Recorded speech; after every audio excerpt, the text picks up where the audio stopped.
안녕하세요. 켈리의 작은 도서관에 오신 것을 환영합니다. 오늘은 안영 작가의 귀향 준비를 소개해 드리겠습니다. 차근차근 자신의 죽음과 사후 처리를 준비하는 엄마, 곧 닥쳐올 우리들의 이야기가 아닌가 합니다. 구독과 좋아요, 알림 설정 부탁드리며 이야기 시작하겠습니다.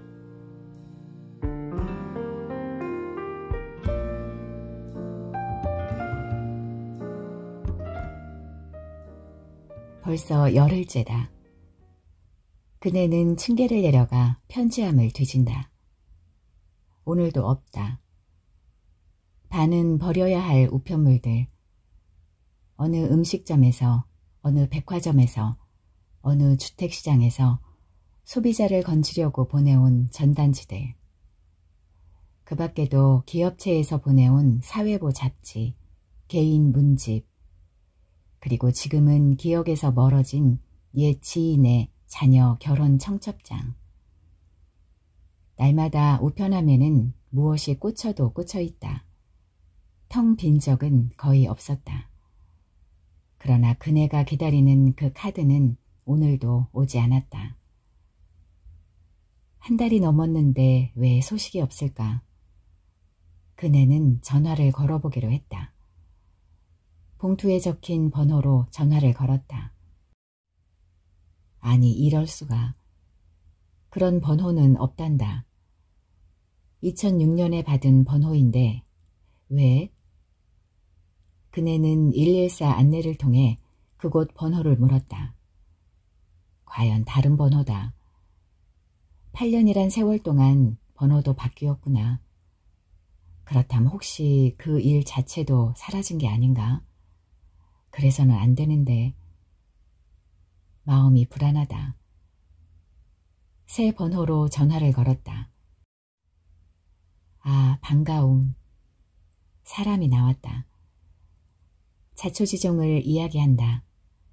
다 듣고 난 그는 담당자가 잠시 자리를 비웠다며 조금 있다 다시 해주시란다. 그네는 시간을 기다려 다시 걸었다. 드디어 담당자를 만났다. 다시 자초지종을 이야기하고 혹시 그런 제도가 없어졌는지를 먼저 묻는다. 아니란다. 그런데 왜 이렇게 소식이 없느냐고 다그친다. 그가 확인해 보겠단다.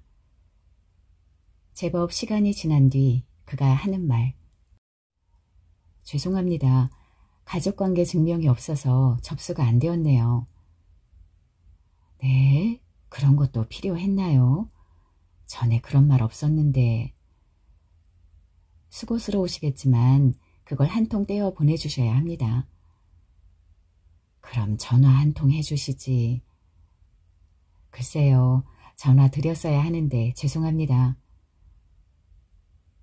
그네는 무언가 섭섭했다. 자기 딴에는 큰 결심이었고 8년이란 세월을 보내며 가까스로 빈칸을 채워보낸 서류가 아닌가. 등기를 보내놓고 손꼽아 결과를 기다리고 있는데 그쪽에서는 무성의한 것 같다. 그새 무슨 일이라도 일어나면 어쩌려고. 수년을 기다린 마음 허사가 될 수도 있지 않은가. 즉시 동네 주민센터로 갔다. 필요한 서류를 떼었다. 가족관계 증명서. 처음 떼보는 서류다. 받아보니 이게 웬일.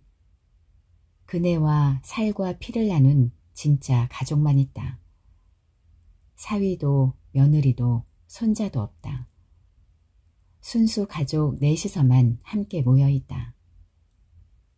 아, 반가워라. 삼남매가 갑자기 어린이로 변해 보였다. 그네가 젖먹여 키운 아이들.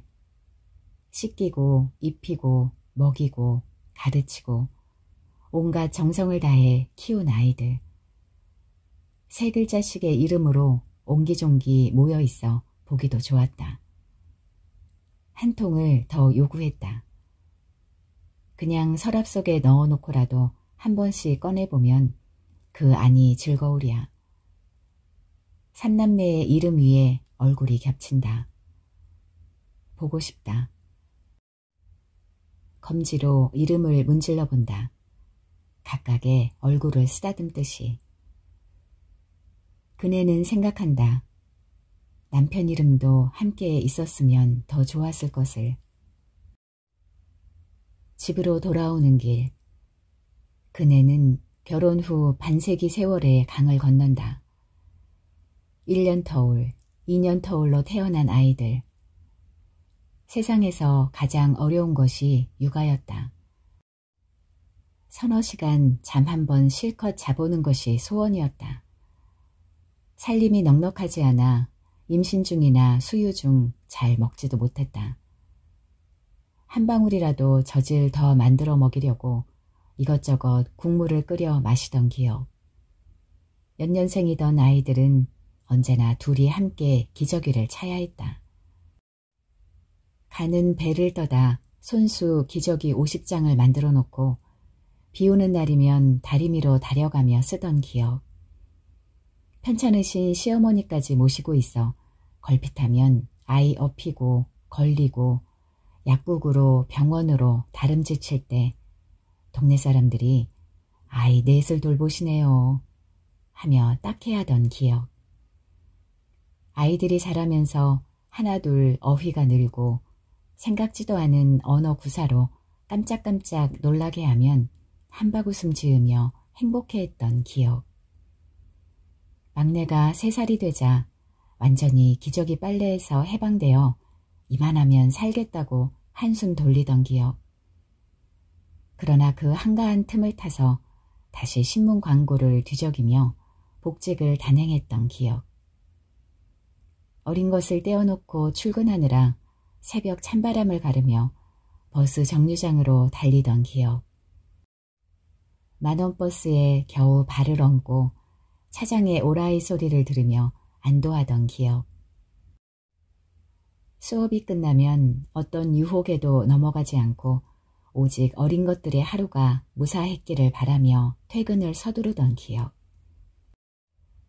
아이들이 중고등학생이 되자 새벽 5시면 일어나 자신의 것까지 도시락을 6개나 싸던 기억. 하나둘 수험생이 되자 10시만 되면 촛불을 켜놓고 묵주기도를 드리던 기억. 어미로서 먼저 잠드는 게 미안해 꾸벅꾸벅 졸며 기다리다가 집 앞 찻길까지 마중 나가던 기억. 그들은 그런 어머니의 마음을 짐작이나 할까. 집에 들어오자 남편의 방으로 들어갔다. 그가 쓰던 책상 위에 영정을 놓고 가족 모두 그 방을 아빠 방이라 부른다.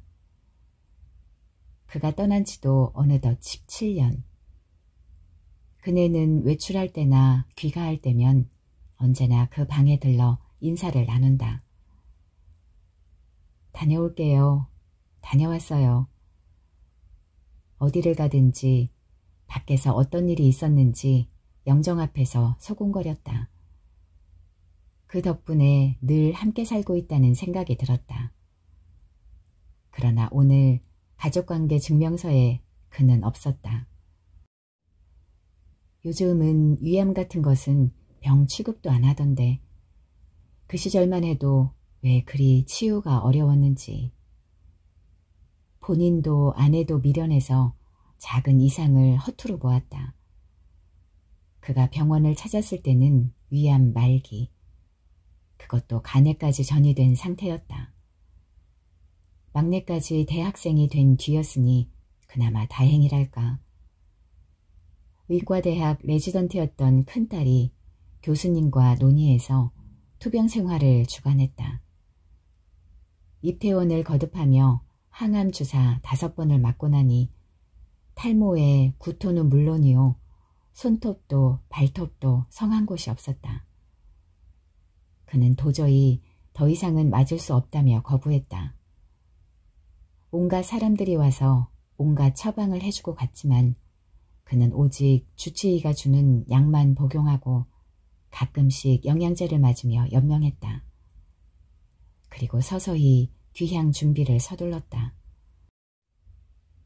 그의 마지막은 아름다웠다. 일요일이었다. 세 아이들이 모두 집에 있는 아침이었다.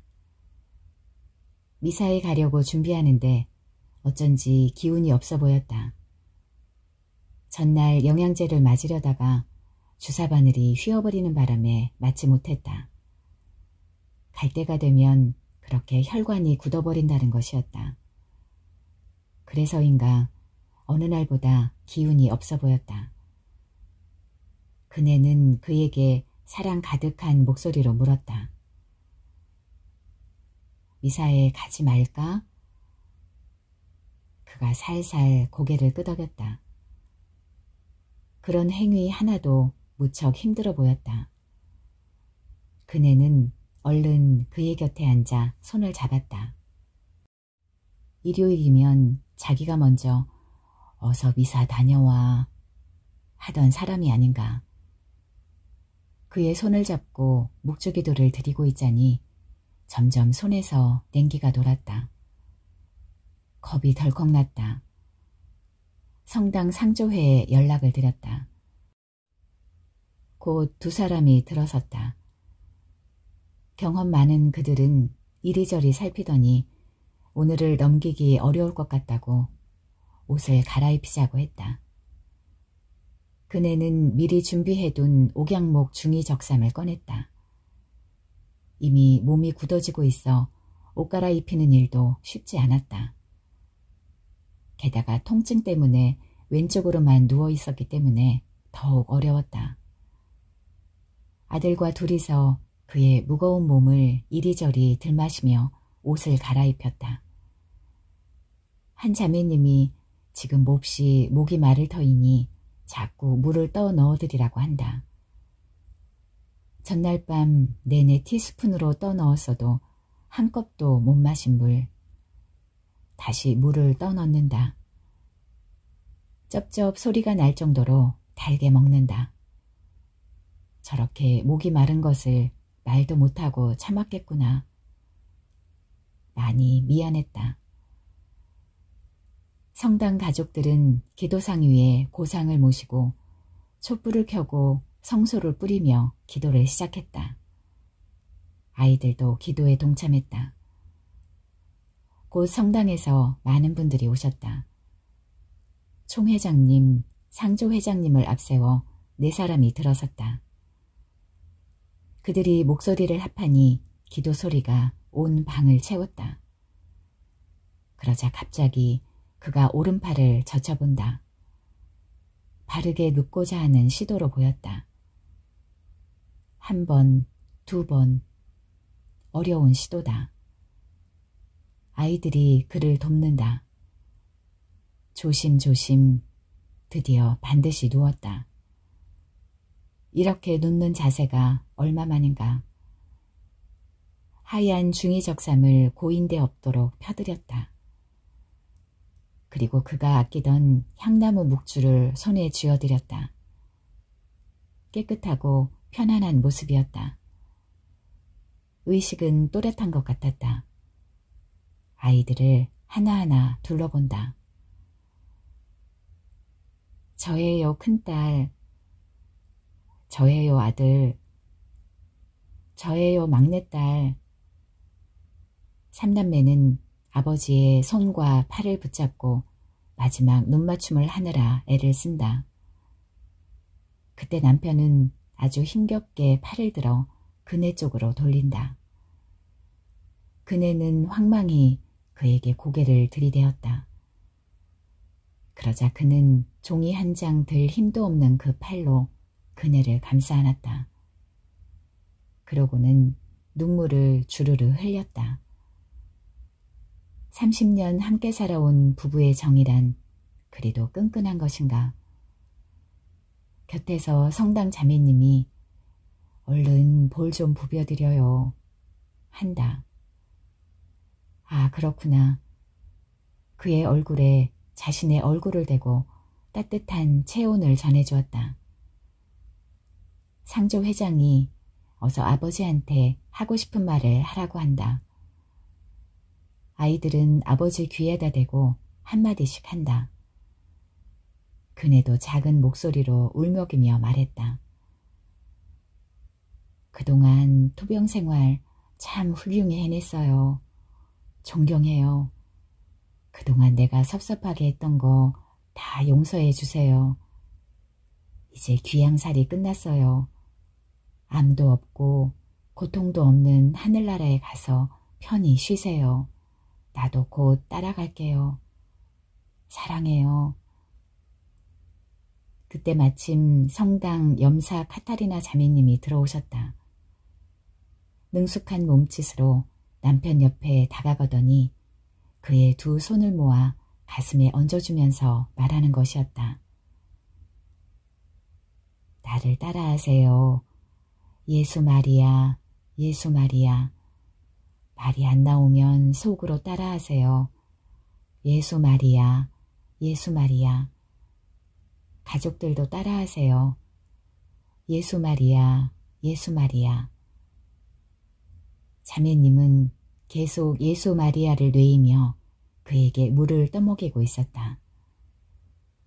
그네는 생각했다. 아, 떠날 때는 저렇게 목이 마른 것이구나.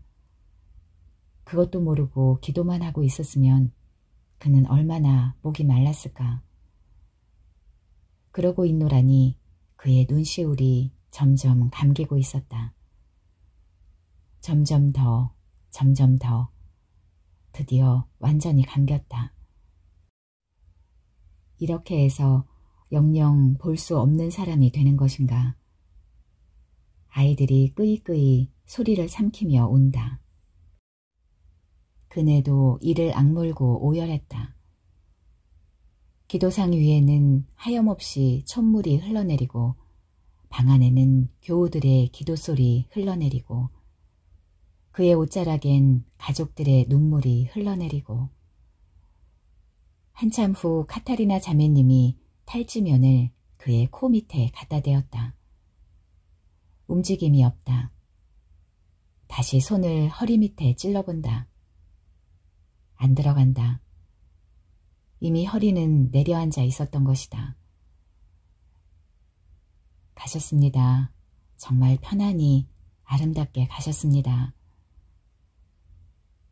자매님이 말했다. 이어서 성당 가족들이 한마디씩 한다. 11시 5분입니다. 임종 여러 번 지켜봤지만 이렇게 곱게 가시는 경우는 드문 일입니다. 너무 이른 나이지만 그래도 축복받으셨어요. 가족들 손잡고 이렇게 곱게 가시다니. 스테파노씨 분명 천국에 드셨을 겁니다. 늘 앞장서서 봉사활동 열심히 하고 가셨으니. 그네는 소리 죽여 오열하면서 그들의 덕담을 들었다. 서서히 슬픔은 사라지고 그의 아름다운 귀향이 부럽다는 생각이 들었다. 9달 동안 병수발하며 겪었던 모든 고통을 다 보상받았다는 느낌도 들었다. 모든 장례 절차는 성당 가족들 덕분에 일사불란하게 마쳤다. 그러나 딱 한 가지 생각지도 않은 복병이 나타났다.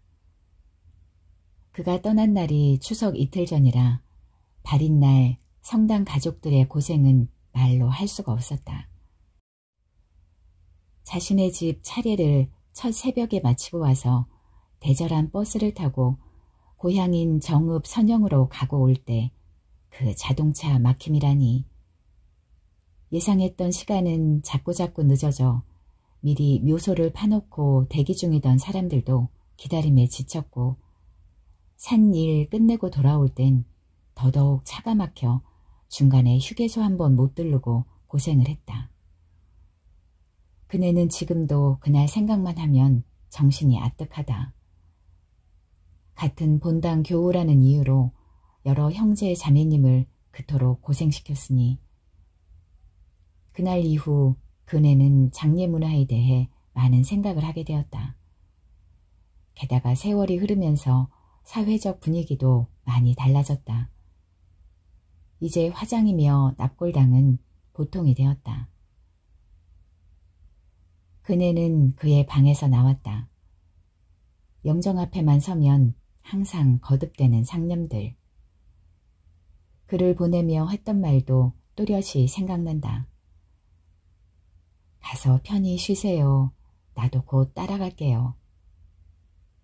그랬다. 그때로선 그네 자신도 금방 뒤따라갈 것만 같았다. 그래서 시간 나는 대로 살림을 정리하기 시작했다. 버릴 것을 과감히 버렸다. 여러 권의 앨범도 정리했다. 무슨 사진을 이렇게 찍어댔을까 자책도 하며. 그리고 무엇이건 새로 사지 않았고 어디를 가나 사진을 찍지 않았다. 그런데 5, 6년쯤 지났을까. 그네는 무엇인가를 또 사고 있는 자신을, 경치 좋은 데 가면 사진도 찍고 있는 자신을 발견하고 적이 놀랐다. 세월이 흐르면 그렇게 되는 것인가? 산 사람은 또 제 갈 길을 잘도 가는 것인가? 곧 따라갈게요. 곧. 그 곳이 어느덧 17년이 되고 그네는 지금 모든 일에 감사하며 기쁘게 살고 있다. 그네가 사별의 슬픔을 극복하는데 가장 큰 힘이 되었던 것은 신앙이었다. 성당 가족들의 따뜻한 위로도 힘이 되었지만 더 큰 것은 그가 물려준 성경 공부였다. 그는 50살 무렵부터 여러 단체에 들어 봉사활동을 했다.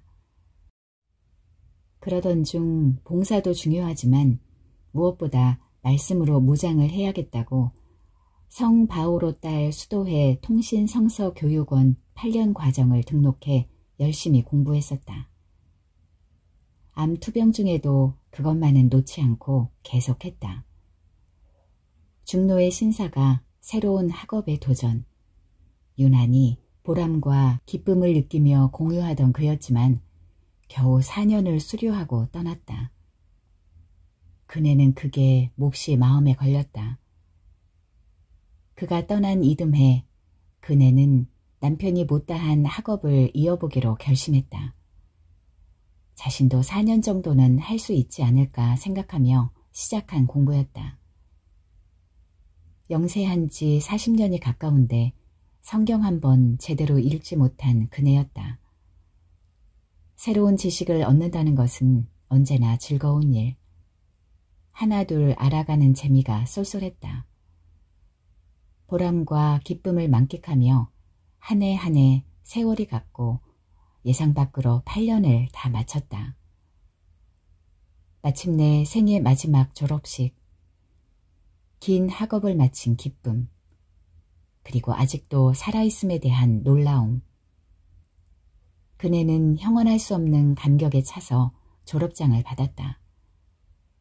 그런데 졸업장과 동시에 주어진 것이 있었다. 성경교사 자격증. 아니 이게 웬일. 내일 모레 70인데 이걸 어디다 쓰라고. 그네는 코웃음을 쳤다. 가족관계 증명서를 보내놓고 그네는 또 편지함을 뒤지기 시작했다. 어제도 오늘도 허탕이다. 참을 수 없는 기다림. 그네는 다시 소화기를 들었다. 다행히 담당자가 직접 받았다. 또 자초지종을 이야기한다. 확인해 봄하고 기다리란다. 제발 잘 되어야 할 텐데. 아, 이제 서류 완비되어 접수시켰습니다. 네, 다행이네요. 그럼 언제쯤이나 제가 받아볼 수 있나요? 다음 주쯤은 가지 않을까요? 네, 알겠습니다. 이제야 안심이 되었다. 등기 우편으로 붙였으니 잘 갔을 거야 하면서도 혹 잘못된 건 아닐까 은근히 걱정이 되었다. 그네는 생각했다. 아이들도 궁금해하고 있을까? 나만 이렇게 기다리는 것이겠지? 아이들은 그 일을 기억이나 하고 있을까? 모두들 제 일에 바빠서 그런 것 관심이나 둘까? 요즘 젊은이들 안 바쁜 사람이 없다. 어느 집이고 다 마찬가지다. 자녀들이 돌봐주기를 바라는 노인은 없는 듯하다. 그저 노인은 노인끼리 어울리며 외로움을 달랜다. 그네의 삼남매도 바쁘다. 의과대학 교수인 큰딸, 해외 기업체의 연구원인 아들, 방송인인 막내딸. 누구 하나 엄마를 찾아오는 경우는 드물다. 해외에 있는 아들은 그만두고 딸들도 잘해야 1년에 2번 설과 추석에 얼굴을 본다. 다행히 아들은 전화를 자주 하고 딸들은 문자를 자주 한다. 별일 없지요? 식사 잘 챙겨 드세요. 감기 조심하세요. 돈 좀 보냈어요. 맛있는 거 사드세요. 계절이 바뀌었네요. 새 옷 한 벌 사셔요. 학회가 있어 해외 나갑니다. 오늘 중요한 방송이 있어요. 기도해 주세요. 이따금 메일이 들어오기도 한다. 반가워서 얼른 답을 쓴다. 전화가 걸려오기도 한다. 좋은 일이 생겼을 때나 힘든 일이 생겼을 때나 늙은 엄마가 무슨 도움이 될까만 들어주는 사람이 필요하리라. 하소연하는 것만으로도 위로는 되리라. 그네는 항상 잘 들어주고 기도할게 하고 끊는다. 그리고 열심히 기도한다. 아이들의 불행은 엄마의 불행, 아이들의 행복은 엄마의 행복. 청원 기도도 많지만 감사 기도도 많다. 더러는 아이들이 심한 감기에 시달릴 때도 있다. 그때마다 기도한다. 주님, 제가 대신 아프면 안 될까요? 일하지 않는 저는 푹 쉬면 되잖아요. 아이들은 아파도 쉴 수가 없잖아요. 그러니 제발. 더구나 막내는 소리가 생명이다. 이른 아침 생방송으로 진행을 맡고 있는 막내. 그네는 일찍 일어나 막내가 진행하는 방송을 듣는다. 새벽 5시면 어김없이 집을 나선다는 딸. 겨울이면 5시는 아직 어둡다. 잘 갔을까?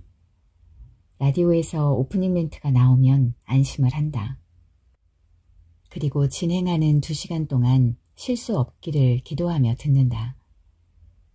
이 또한 엄마의 즐거운 임무다. 장성에서 일가를 이루고 있는 아이들. 그네는 이따금 아이들이 보고 싶다. 함께 밥도 먹고 싶다. 목소리라도 듣고 싶다. 자신에게 일어난 일을 도란도란 얘기해주고 싶기도 하다.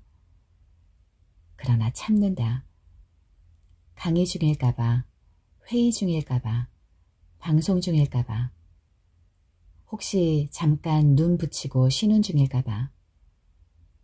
어쩌다 연락할 일이 생기면 문자를 넣는다. 시간 될 때 전화 좀 줘. 그러나 그것도 자제한다. 무슨 일 있어요? 다급한 목소리로 전화를 주니 그 또한 미안한 일. 그래저래 그네는 어지간한 일은 혼자 처리한다. 아프면 동네 병원에 가고 일손이 필요하면 사람을 부르고 그저 바쁜 아이들 귀찮게 안 하는 것이 그네의 도리다. 사실 그네가 기다리는 서류, 아니 기다리는 카드를 얻고자 그 큰 결심을 하게 된 배경에는 그토록 바쁜 아이들에 대한 배려도 조금은 깔려있다. 물론 아이들에게 그 말은 안 했지만 어쨌거나 그네는 아이들에게 폐를 끼칠까봐 지극히 조심한다. 무엇보다 건강에 신경을 쓴다. 치매에 걸리지 않으려고 노력한다. 규칙적으로 식사하고 날마다 독서하고 컴퓨터에서 성경을 쓰고 친구들 만나 즐겁게 놀고 틈만 나면 산책하고 그네의 일과 중에 빼놓을 수 없는 것은 공부다. 수업 준비를 하기 위해서다. 성경교사 자격증은 그네를 그냥 두지 않았다. 어느 날 수녀님이 부르셨다. 교육원에서 통보가 왔다며 노인대학에서 성경을 가르치란다. 네? 아이고, 저는 아닙니다. 손사래를 치며 펄쩍 뛰었다. 또 수업이라니 자신도 없었고 시간에 매이는 것도 싫었다. 하지만 결국 순명이란 미명 아래 백기를 들었다. 교직 경험이 있는 그네로서는 도저히 빠져나올 수 없는 올감이었다. 나이 70에 노인대학 성경교수 발령을 받고 봉사한 지 어느덧 6년. 성경교수라니 그 말이 너무나 외람되어 말씀 봉사자로 불리기를 원했다. 그네는 매주 목요일 아침 1시간 250명이 넘는 어른들 앞에서 성경을 가르친다. 아니, 성경을 가르치다니. 그네는 그 말이 너무나 외람되어 말씀 봉사를 한다라고 고쳐 말한다. 어르신대학은 본당의 이름을 따서 요한대학이라 명명했고 그곳에는 무려 20개의 취미반이 있다. 각 반으로 흩어지기 전 학생들은 모두 함께 모여 성경 말씀을 듣는다. 통합반 성경 시간이다. 그 준비를 위해 그네는 성경을 읽고 또 읽으며 강의안을 짠다. 그 1시간을 위해 매일매일 조금씩 5시간은 준비하는 듯하다. 성경이야말로 생명의 말씀임을 절감하면서 인생살이의 답은 성경 안에 다 있음을 절감하면서 봉사생활의 첫 수혜자는 자신임을 절감하면서 그네는 성경을 이야기식으로 풀어서 들려드린다. 남녀 학생들은 집중해서 들어준다. 재미있다며 방긋방긋 웃음을 선사하고 박수를 쳐준다. 여학생들은 더 살갑다.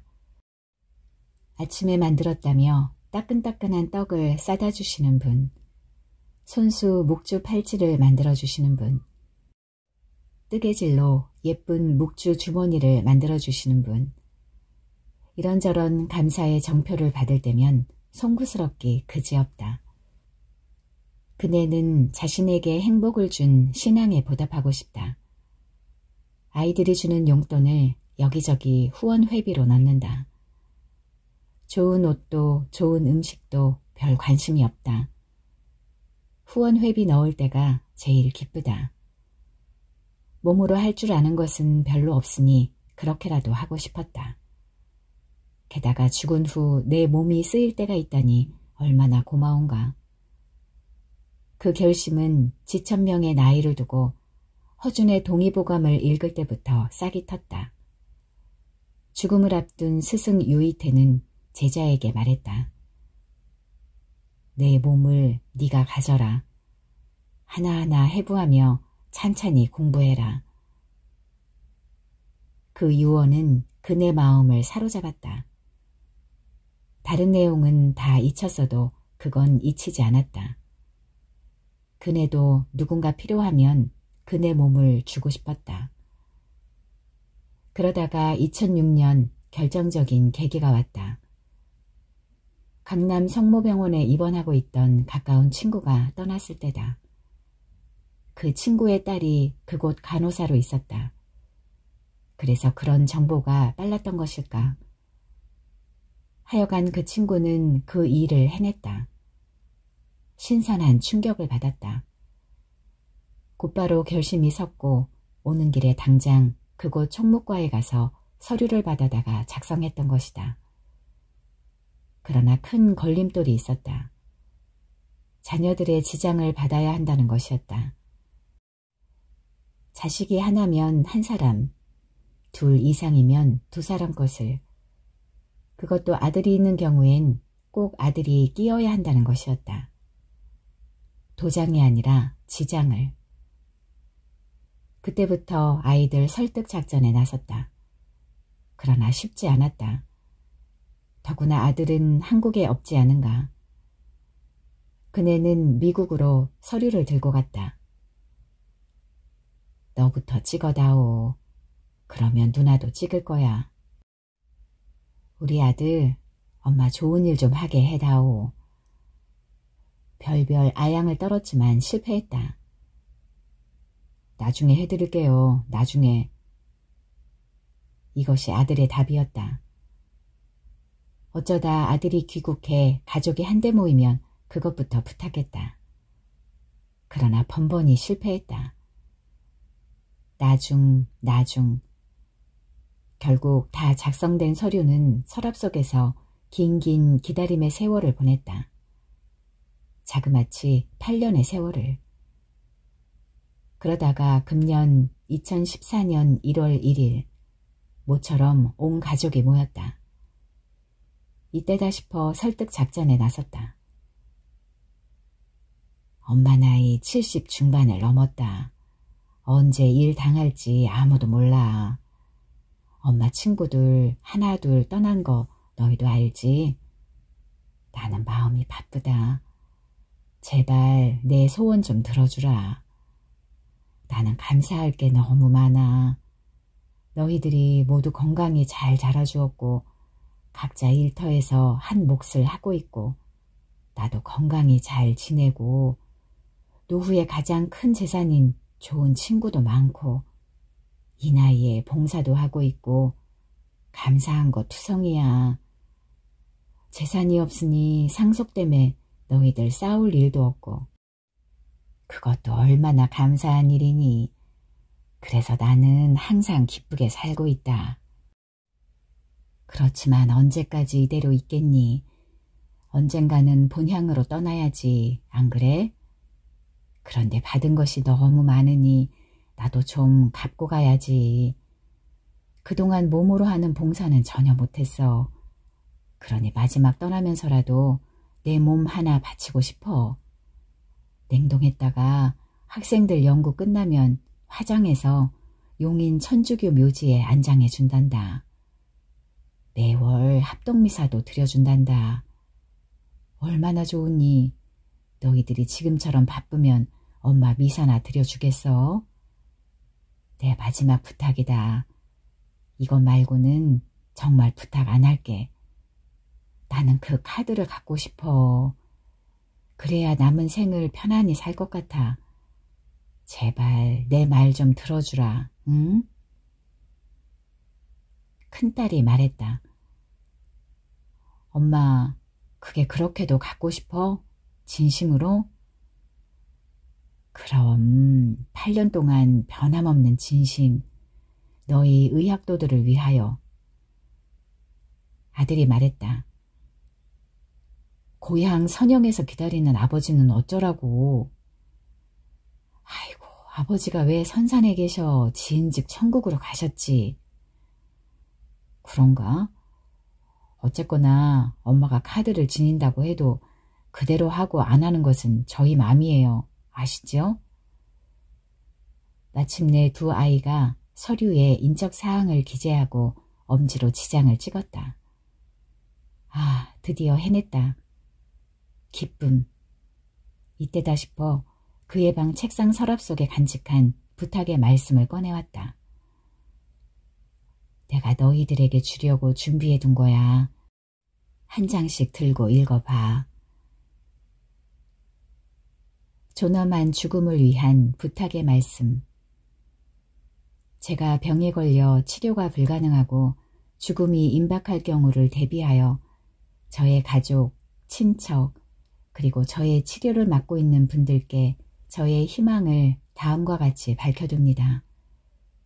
부디 제 부탁을 내치지 말아주십시오. 저의 병이 현대의학으로 치료할 수 없고 곧 죽음이 임박하리라는 진단을 받은 경우 어떤 병원균에 감염되어도 항생제 사용, 인공급식, 심폐소생술 등 죽는 시간을 미루기 위한 연명 조치는 일체 거부합니다.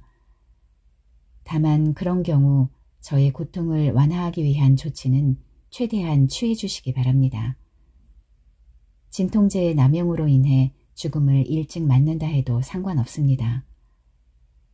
제가 갑자기 식물인간 상태에 빠졌을 때 회복이 불가능하다는 의료진의 판단이 내려지면 이른바 생명을 인위적으로 유지하기 위한 연명 조치를 중단해 주시기 바랍니다. 위와 같은 저의 부탁을 통해 제가 바라는 사항을 충실하게 실행해 주신 분들께 미리 깊은 감사를 드립니다. 2010년 10월 3일 김효은. 엄마, 우리가 다 알아서 할 텐데 무슨 이런 것까지. 큰딸이 정색을 하고 말한다. 나는 나대로 준비하고 싶어. 불필요한 연명치료 서로 못할 일이야. 한시라도 빨리 귀향하고 싶은데 생각한다고 말리는 사람들 문제 있단 말이야.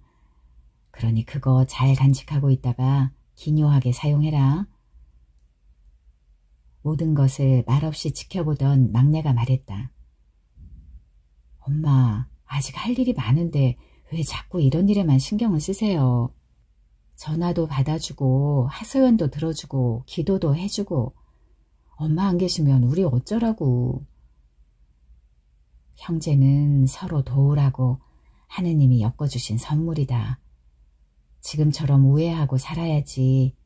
나야 떠날 사람 너무 오래 살아서 너희 눈밖에 날까봐 걱정이다. 무슨 일 있으면 이 집 팔아 시설에 맡기고 공연히 효도한다고 생고생 자초하지 말아라. 그네는 모처럼 가족 모임에서 해야 할 일을 하고 나니 한시름 놓였다. 이튿날 9시가 되자마자 우체국으로 달려가 두 사람 지장이 찍힌 서류를 등기로 붙였다. 그날부터 기다렸다. 늦게야 가족관계 증명서가 빠진 것을 알고 그 역시 즉시 만들어 보냈다. 그런데 아직 오지 않으니 날마다 우편함을 뒤질 수밖에. 벌써 3월 중순도 넘었다. 맑은 날씨에 섭씨 15도의 쾌적한 아침. 그네는 그 주일 성경 공부를 끝내고 인근 중앙공원 산책에 나섰다. 청매화가 피는 계절. 그 역시 기다림의 꽃이다. 제법 오르내림이 있고 나무가 많은 거대한 동산이다. 파릇파릇 여린 잎들이 뱃넷짓을 한다. 옹알이를 한다. 눈웃음을 친다. 머지않아 기지개를 쫙 펴고 연두빛 향연을 펼치겠지. 연두는 초록이 되고 초록은 녹음이 되어 거대한 합창단을 만들겠지. 나무들은 손에 손잡고 소리 높여 환희의 송가를 부르겠지. 문득 베토벤 교향곡 9번이 들려온다. 콧노래로 따라 부르면서 약수터 옆 청매화 나무를 찾아간다. 아, 망울망울 막 피어나고 있다. 사르르 향기도 난다. 개화기간이 하도 짧아서 까딱하면 놓치는 꽃이다. 그래서 자주 온다. 모습도 모습이지만 그 향기가 좋아서. 그네는 그 향기를 맡을 때마다 탐이 난다. 훔쳐서라도 가질 수만 있다면 얼마나 아름답게 살아야 그리스도의 향기를 풍길까. 산책을 마치고 나니 얼추 점심때가 되었다. 그네는 서둘러 돌아왔다. 밥도 밥이지만 우편물이 궁금하다. 아파트 입구에서 배달부가 편지를 분류해 넣고 있다. 제발 오늘은 저 속에 카드가 들어있기를. 그네는 조바심을 치며 기다린다. 마침내 배달부가 칸칸이 편지를 넣고 떠난다. 그네는 자기네 칸에 넣어진 몇 개의 우편물을 뽑아든다. 있다. 발신 주소가 틀림없다. 아, 드디어 왔다. 기쁨. 그네는 집 안으로 들어오자마자 가위를 찾아 봉투를 얌전히 자른다. 꺼낸다. 편지와 함께 작은 카드가 나온다. 주민등록증 크기만 하다. 시신기증 등록증, 등록번호 2014-0115, 성명 김효은, 주소 천당시 감사구 기쁨동, 가톨릭대학교 의과대학장. 뒷면도 본다. 본인은 사망 후 의학 발전을 위해 아무 조건 없이 가톨릭대학교 의과대학에 시신을 기증합니다. 이 등록증을 소지하고 계신 분이 사망하였을 경우 아래의 전화번호로 연락 주시기 바랍니다. 이 등록증을 습득하신 분은 가까운 우체통에 넣어 주십시오. 2014년 3월 12일 가톨릭대학교 의과대학 총무팀. 편지도 읽는다. 가톨릭대학교 의과대학의 의학 발전을 위해 참 사랑의 길 시신 기증에 동참해 주심에 진심으로 감사의 말씀을 드립니다. 보내주신 서류를 충분히 검토한 결과 신청사항이 합당하여 등록되었음을 알려드립니다. 첨부한 등록증은 항상 소지하시고 가족께서는 등록자가 임종하실 경우 등록증 후면의 전화번호로 연락하여 주시기 바랍니다. 주님의 평화와 은총이 가득하시길 기원합니다. 감사합니다. 그네는 등록증을 손바닥에 놓고 이리저리 어루만진다. 사랑댐이라도 하듯이. 이내 남편의 방으로 들어가 책상 서랍을 연다. 부탁의 말씀이 들어있다. 그 곁에 새 봉투를 나란히 놓는다. 됐다. 이제 됐어. 그네는 남편의 영정을 바라보며 속삭였다. 어때요? 잘했지요? 그네는 방긋 웃었다.